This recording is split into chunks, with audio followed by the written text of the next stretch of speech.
I felt hopeless. I felt like I would never be healed. Sunday morning, Sunday night, Wednesday night, I was at church. I was being prayed over. People were speaking life into me, and I felt nothing.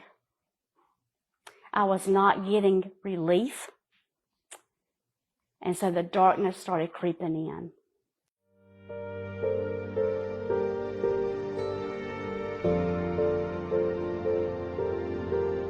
My story really begins in May of 2006. I was performing my normal duties at work as an educator of 18 years.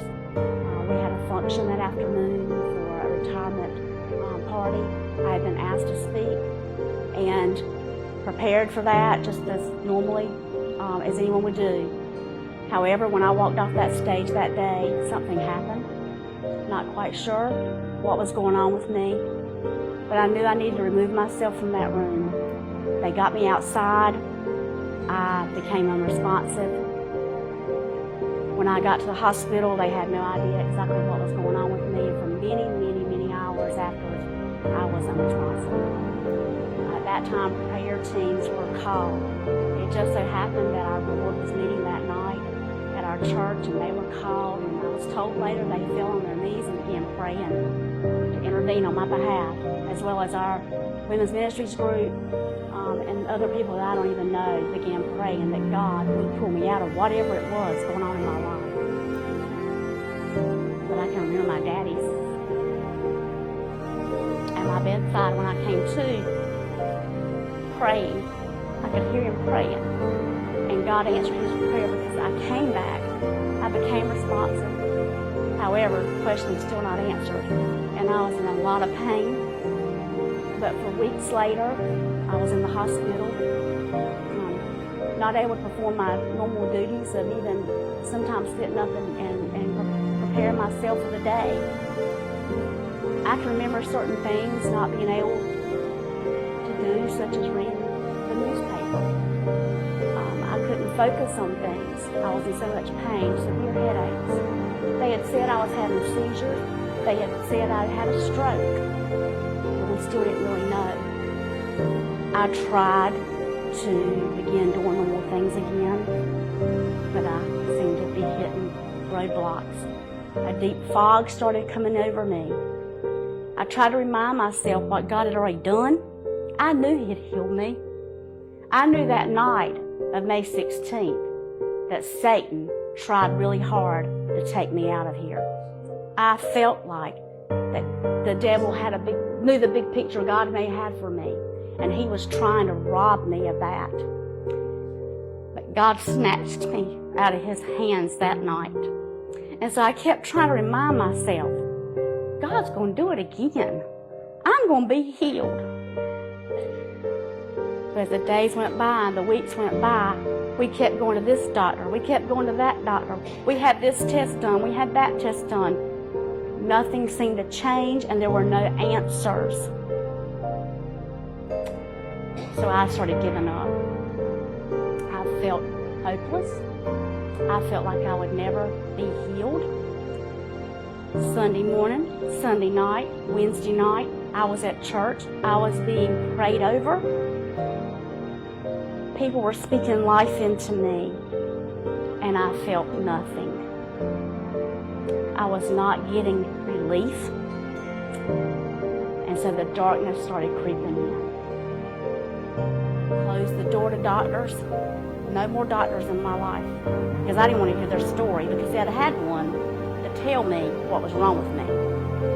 He used that word that starts with a D, and I didn't want to hear that, because to me, that was taboo.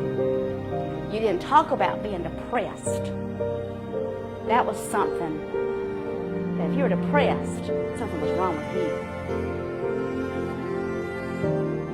Mom mentioned to me that Dr. Berman wanted to see me, and only by God doing it and moving in my heart did I agree to go. And we sat in his house. I sat with him on his couch, and he used that ugly word. I didn't want to hear it. God allowed it to come from a man that I loved and respected. And I was able then to accept that I was depressed. Weeks later, Lynn kept on and on about me going back to church. He said, "You've got to go to church, Renae. You've got to get up. Let's go." And only by God's grace and strength did I get up that day and go to church. We drove in the parking lot at church. All these cars in the parking lot. Now remember, I don't want to see anybody. I don't want to hear anything. Music hurt my ears, and I knew what I was fixing to walk into. And I also told Lynn I wasn't going in until I knew church had started, because I knew then all the handshaking would be over and all the hugging would be over. Fellowship would be stopped at that point. So I waited and waited. Church started, choir singing.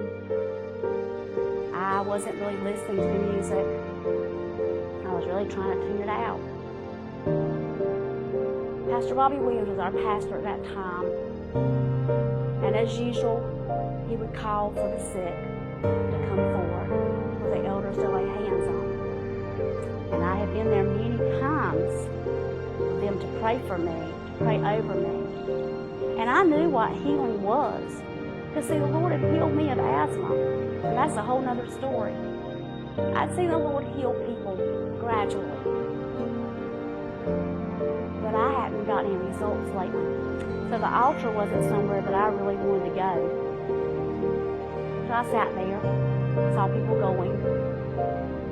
And all of a sudden, I heard something in my spirit. I never heard the Lord speak to me in an odd way. But I felt in my spirit, and I felt I was hearing, "Try me. Try me one more time. Try me one more time, Renae." I heard it 3 times. "Try me one more time."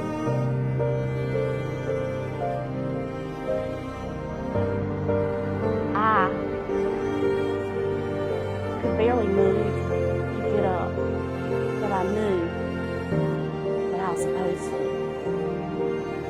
I grabbed hold of the seat in front of me and pulled myself up, and I took that first step. And I've always heard people say, "You take the first step, God will take the next one." Well, he surely did, because I don't remember walking down to that altar. But I do remember when I got to the altar, that people gathered around me and began praying. And I also remember the pastor saying something about my needs and the situation that I had been in, and that our church needed to really gather and begin praying, that a miracle could take place. I remember hands touching me, but not feeling it, not feeling anything, not feeling the Lord like I knew I had felt him before.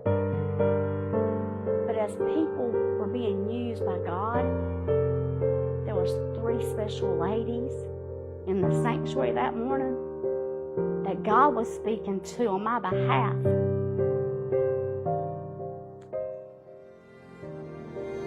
Deb Cox had received a healing. Sonda Bowles knew about a healing for her baby Amy. Diane Hardy surely had a testimony of her own. And those 3 ladies were in different places in our church that morning. And the Lord spoke to those 3 ladies and told them to come lay their hands on me. And the hands I had on me, I didn't really want them on me. I didn't know, of course, any of this at the time. But I knew when those hands touched me. The Lord used them that morning to minister to me, to pray over me, begin speaking life into me. I I felt something pour over me, not touch me, but pour over me from the top of my head, all down my back, my spine, all the way down to my feet. Like a warm oil going through my body. And when it reached my toes, I felt new. I felt light. It was totally different. It's so hard to explain what I felt that morning at that moment. But I felt like Renae. I felt like me again. I wasn't confused anymore. I wasn't in a fog. The people around me looked different. I wanted them touching me. I wanted them hugging me. I wanted to rejoice with them. At that moment, my Father in heaven restored me and brought me back to life and gave me light, took me out of that darkness and out of that hole, and was renewed. I was renewed at that moment, like that. But this morning I feel like the wall has broke down, so will y'all please give him glory. I give him glory for feeling him today. Feeling him. Just pray for me that it will not be robbed again. He is under my feet this morning. I put him under my feet. He will not steal my joy. He's not going to steal my joy. And there is light out there. I see the light. There will be no more darkness. And there is heavenly light. There is heavenly light. There was such darkness that Satan kept telling me I would stay in. But God had a better plan, a different plan. And what he did for me, he'll do for anyone. I'm no different than anybody else. I'm a little peon the way I look at it. But God had great plans for me. And the mess that I was in, he wanted to use it for him, for his message. To show you, whoever you are, wherever you are, the darkness you're in, you can come out of it. He can restore you. And I think through all of this, God has shown me to be bold in my prayers and to believe that miracles do happen. Not just a miracle for depression, but other things going on in your lives. And when we pray, we must believe and know that he will perform the miracle.